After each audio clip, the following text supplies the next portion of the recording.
Hey guys, how's it going? Jay Sensational here, and first of all, I just have to say, usual spiel, sorry for the lack of videos, lack of content on this channel. As you guys are aware, the seasonals have been rolling through, and I guess this seasonal in particular, it's been a little bit more stressful, and I had to focus a little bit more time and energy into just preparing for seasonals, and that, of course, doesn't really make for great YouTube content. But here we are with the after qualifiers news. Spoilers alert! I made it. I'm in top 32 again this time around, and I'm super happy about it. And so for this video today, I just want to go over my lineups for my seasonals, my ban strategies, and kind of just talk over the results of the top 32 round, or sorry, not the top 32 round, but the qualifier round, and talk about my thoughts, my expectations going into top 32, what I might change around, and kind of just the matches I faced. But really quickly on the lineups, I had three decks here, being Zoe Aesol, Thresh Gnosis, and TLC. Really quickly, I'm just going to go over each deck list. I think these deck lists this time around are relatively standard, and so there's no like spice, there's no like crazy deck that I brought this time around because I was kind of focused on just making sure that I do the best that I can, and I was just taking this a little bit more seriously. But without further ado, let's just go into each deck list, kind of talk through things, and just go over them. Zoe Soul, pretty standard. This version is on 3 clips through ASOL. Normally you see like clutch and like 2-2 split, for example, but I feel like this worked out pretty fine. There's not too much going here. 3 concerteds over like 2 concerteds, 1 judgment. You have a Radiant Guardian. I actually quite liked how the Screeching Dragons performed. I know that there's a few decent amount of ways in building this deck. Some run like clutch with only Eclipse and Aesol, some run Screeching and some don't, and there's some discussion around that, but I actually quite liked how Screeching Dragon performed within this deck list. But fairly standard, you have most of your heal package being the 3 of Solari Sunforger, 2 of Fangs, and Radiant Guardian. I think that one thing that I've liked from this deck, especially with the Thresh Gnosis meta, is the inclusion of Solari Shieldbearer over Mountain Goat. This is just a really strong 2-drop that when played on your defensive turn can actually just really stall out one turn, and that's kind of what your deck wants to be doing. You want to stall out turn 2 so you can get to turn 4 with Solari Sunforger, and then you stall out turn 4 to get to your power cards on turn 5, and then stall out until 7 and 8 and just swing the tempo over. I think one really surprising thing about this deck in particular is not only did I get to play it the most, but I also think it had the best performance of any of my 3 decks, in which I didn't really expect because this deck kind of drifted out of popularity the week right before seasonals. And the second thing that kind of surprised me is that I think that in majority of the games I played, I was able to level Aesol, which is really good because that's a very good sign of the deck, because when you level Aesol, you practically win. Very interesting. I just took this one of Egghead Researcher off of JO1. This could probably just be a Solari Sunforger and probably be better. But as a 1-3 stat line, it actually does pretty well into Thresh's Gnosis, being able to chump block like a 2-1, for example. Stat line wise, it's pretty decent. Helps out your Egghead Lieutenant a little bit better, or sometimes you just high roll like an Eclipse Dragon when you had an ace on hand or something like that. I will say that star shaping has felt pretty necessary in this deck. I know that in earlier iterations, people have debated whether or not star shaping deserves a slot in this deck, and I think at least 2 is the right answer here, especially in the mirror. If you just pull a Cosmic Inspirations on turn 5, turn 6, that's pretty much GG. Otherwise, just invoking your way into a big Celestial Elusive is also a very good win condition for this deck. Next up on the list, we have Thresh Gnosis. Again, a very standard list. I pulled this Nick off of Nick Makes Plays. If you don't know him, he's a pretty big Twitch streamer for Legends of RuneTerra, and he's played this deck a lot, and probably was one of the few people who brought this into the spotlight. This version is on 2 Rite of Callings, which is actually a really important card for this deck because you do want to draw your champions, but you never want to really keep them in your mulligan. And so being able to have 2 extra tutors that cost 0, they're essentially running 8 champions in your deck instead of running 6 and hoping you draw into them later on. So this is pretty much just a little bit more of a tutor guarantee to get your cards, and to also just proc as a slay for you, which is especially important in the mirror. Fairly standard, 3 Butchers, 3 Keepers, 3 Fadings, 3 Glimpse. There's some contention over like 3 Vow, 3 Black Spear, or whatever ratio you want to run here. I think Vow is a really important card here. It can act as a slay, especially in the mirror, but also not only slaying your opponent's units, you get to set up a chump blocker for like a caretaker turn, for example, because with this deck you can break out pretty easily depending on how you want to keep your cards in the mulligan. And having a versatile unit card like Vow Feast not only act as a slay trigger, but also a disc or a slay fodder is a really important card. 2 Rights, 3 Spirit Leech, 3 Thresh, 2 Atro, 3 Analysis. So fairly standard, there's no absurd text for the mirror like Box, Whales, Vengeances, or whatnot. I'm not sure how good those cards are. They definitely can swing the mirror if your opponent isn't really playing around them, but in other matchups they don't have the same effect. And so fairly standard, deck did decently well, played a lot of mirror, and it was just really important to keep track of how many slays we each had, but otherwise fairly standard deck that performed decently well. Last but not least, of course, everybody's favorite deck, we have TLC, which is Trundle Lissandra Control. Again, a fairly standard list. There are different ways to attack this deck, but you have your core 3 Fadings, some amount of Sentries, some amount of On-Treats, Vow Feast, you know, everything's pretty standard. The only difference here from most lists is this 2 of Catalyst.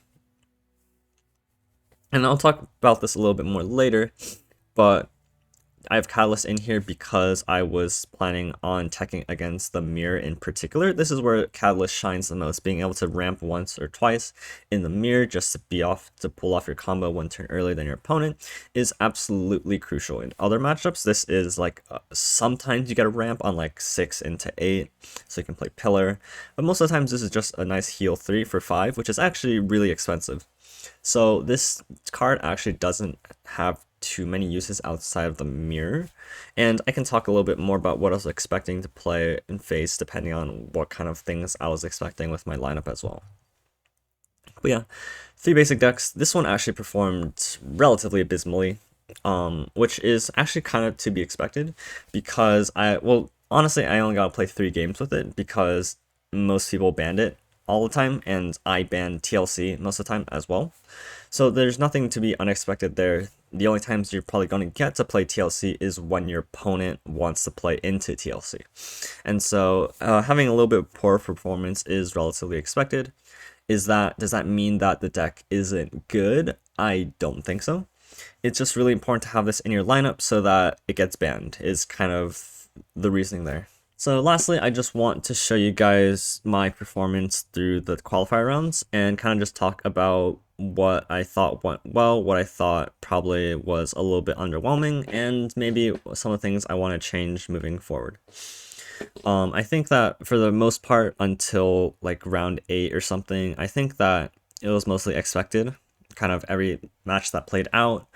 I think I beat most of the decks I was favorable into. I lost some of the decks I was unfavored into, so nothing super surprising there.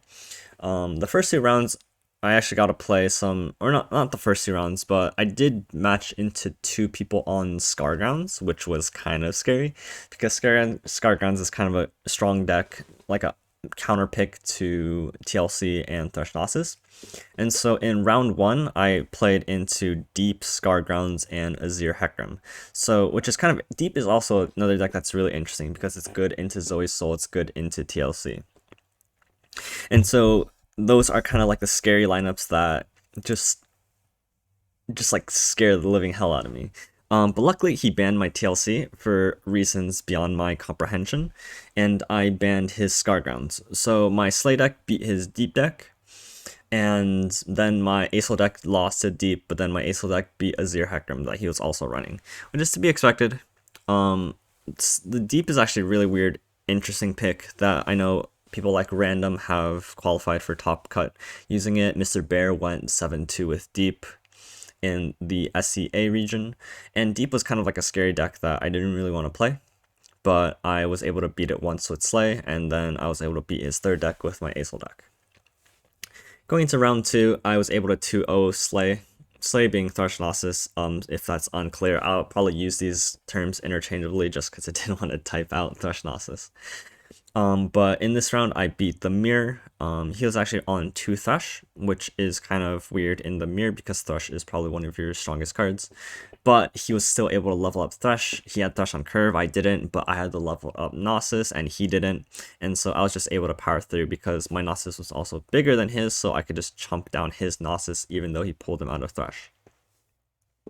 Zoe Soul into Slay is one of these more interesting matchups. I think that you either overwhelmingly win with Zoe Soul, or you just cheese them out with the Slay. There's not really a very good middle ground there, because if you're just really struggling throughout the mid game, and then you finally drop Gnosis, but then they have Hush, right? Then you just get blown out. So you'll see this going through the different rounds, but Zoe Soul either just beats Slay or loses to it. In this case, I was able to just really pull ahead on tempo with my board and just kind of just run him through. Round 3 is where things get a little bit interesting. My opponent was on TLC, Zoe Victor, and discard aggro. Again, banning TLC, my ASOL deck beat his Zoe Victor deck, which is to be expected. In the target mirror, if you're playing Demacia versus PNZ, Demacia is going to have the upper hand, not only because they have more beefier, mid-range, chunkier units, but also having access to cheaper removal such as Concerted Strike and Single Combat really just help to swing that matchup. And of course, I'm running ASOL and they do not, and I just win the late game as well. I think the one that caught me a little bit off guard was losing a Slay matchup to discard aggro. Generally, I think that Slay is favored into discard, but them having Draven and Jinx, leveling Jinx on curve, getting Rocket on the turn Jinx leveled, was really just able to apply a lot of pressure to my face and just burnt me out. If he had one less Rocket, maybe there would have been a chance to swing things over. But I kind of got high rolled there. Same with Slay into Zoe Victor. I don't know if it's not right to say it's favored for Slay, but they were just able to solo me with Victor alone. Victor got Challenger, got Quick Attack, got Overwhelm, and then it got tough, so I couldn't Black Spirit kill it. And it was an absolute nightmare. It just ate my Thresh for free, it ate my Gnosis for free. Absolute nightmare. And then round 4, he was on TLC, Overwhelm, and ASOL, Demacia. I would talk a little bit more intricately about certain lineups like his if I had the time, but forking like Overwhelm, ASOL, and TLC is kind of strange because Overwhelm generally wants to play into TLC, but Zoe ASOL doesn't want to play into TLC, which is really strange for a lineup because you don't really want to do that. And overall, if I banned his Overwhelm deck and he didn't ban my TLC deck, then he would be vastly unfavored. And so it was really important to understand this into my ban, so if I was able to ban his TLC and he had to ban my TLC. And so I played Zoe Soul and Slay into his Overwhelms and Slay deck, and then my ASOL deck beat his Overwhelm deck. Very close matchup still, but I was able to just out-big his units, if that's even the right terminology. And then my Slay deck was able to beat his ASOL deck. Round 5, TLC. This was a really interesting one. Most of the times I mentioned earlier that you only get to play TLC if your opponent is expecting to play into it. This time around, my TLC didn't get banned, either because my opponent thought he could win like the ASOL into TLC match, which he definitely can, but it's very, very difficult. Or he just got his ban wrong, and which case my TLC was able to take a clean win against his ASOL deck. This time around, my ASOL deck lost to his Slay deck, but I beat the mirror in a very close game as well. Round 6, Slay versus Slay, Ashe. Okay, so yeah, TLC, Slay, Ashe probably is the case. So I beat the Slay mirror, and then my ASOL deck beat his Ashe deck. This game is crazy, but I just obviously can't. I don't have like the video or the image to kind of show you guys what happened. But I absolutely disrespected his Reckoning, and because I like bluffed my way through that he couldn't cast it and just win the game. And so I kind of just took advantage of this information when he casted, and then when he casted a Reckoning again, I had double single combat to just kill his 2 5-power units, and that was just kind of GG. So very overwhelming victory there off of a probably bad play, but bad play turned into good play. Round 7 was interesting. I was kind of scared of this one because he had a lineup that kind of countered my lineup in a sense. He had Shen J4, Overwhelm, and a deck I can't remember. I think it was Scargrounds. I think this was the other guy running Scargrounds. But I think this was really interesting because his decks are trying to do well into TLC in particular, right? So I had to decide what I was going to ban. I think it was quite obvious he was going to ban my Zoe Azel deck, so I had to play Slay and TLC into either Shen J4, Overwhelm, and Scargrounds. And his like Overwhelm deck was teched for the Threshnasis deck because he was running Ice Shards as well. And so I think this was a tough choice, but I decided to ban his Scargrounds deck because I think that it just does really well into TLC and Slay. Why I was confident into playing into Shen J4 is the fact that he was only running one rally effect, being one of Golden Aegis. And if you don't have enough rally effects into TLC, and his Shen J4 deck was also teched more for aggro because he was running Tasty Feyfolk, he was running more 1-drops, and so I just knew that his deck was going to be a little bit slower, less mid-rangey into my TLC, so I was comfortable playing into that. I was also to just really absolutely high roll him with my Slay deck into Shen J4. Having played a good amount of Fjord Shen in the past, I have seen Shadow Owl aggro decks just beat you down by turn 3. If you just go super aggressive on your turns 1, 2, 3, and you just deal like 10, 12 damage to their face by then, because they want to curve out, play 3-drop, play a spell on top of that on turn 3, and they generally don't want to be playing units turn 1 and 2, so you can just really out aggro them. And that's kind of what I did. I dropped 2 Bakai Reapers, I dropped Dune Keeper into Dune Keeper into Butcher, and I just swung into his face for like 10. And so I was able to take a very clean victory over that. He wasn't able to develop at all. I could just chip down away on his units and just force him into the backseat. TLC beating Overwhelm is probably the biggest anomaly of my tournament run, because it's super unfavored for TLC. It's probably like 30-70 for TLC, but being able to navigate through this matchup, being able to sneak the win was just really important. I missed lethal once, and I was scared that was going to lose me the game, but luckily I kind of clinched through. Round 8, second anomaly, I lost twice with TLC, something I wasn't expecting. Maybe I should have saw it coming a little bit stronger. I kind of had a bad hand into his Slay deck, and he was teching against the TLC matchup in particular as well. He was running Crocodile, the Ancient Crocodile, which is the 4-mana 7/7, and he was just running a little bit more of a bigger unit. He had like 1 Rune Runner as well, but that didn't really come into play. I think going forward into top 32, this is kind of the main thing you need to look out for, because TLC, it doesn't auto win into Slay, and Slay doesn't auto lose into TLC, and you can easily tech Slay to beat TLC, whereas you can't really tech TLC to be much better into Slay. And that's a really important distinction to make, and I think is going to be very relevant moving forward. And then he had a Zoe Vi Give It All Destiny's Call deck that just destroyed me. It was crazy.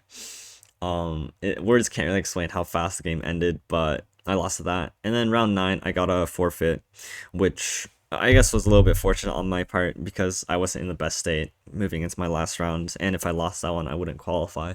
But that's kind of my tournament run for that. I'll post my deck list in the description, and you guys can check them out. But that's just a quick update of where I'm at, what happened with the qualifiers, and hopefully I do well in the top 32. Probably will be ignoring YouTube again for the next week, but you know, after seasonals, things will be better. New expansion, new sets, new video ideas, everything's gonna be great. I thank you guys for sticking around, thank you guys for supporting the channel, and thank you for everyone who cheered me on for the seasonals. And I'll leave it off there, and have a good time.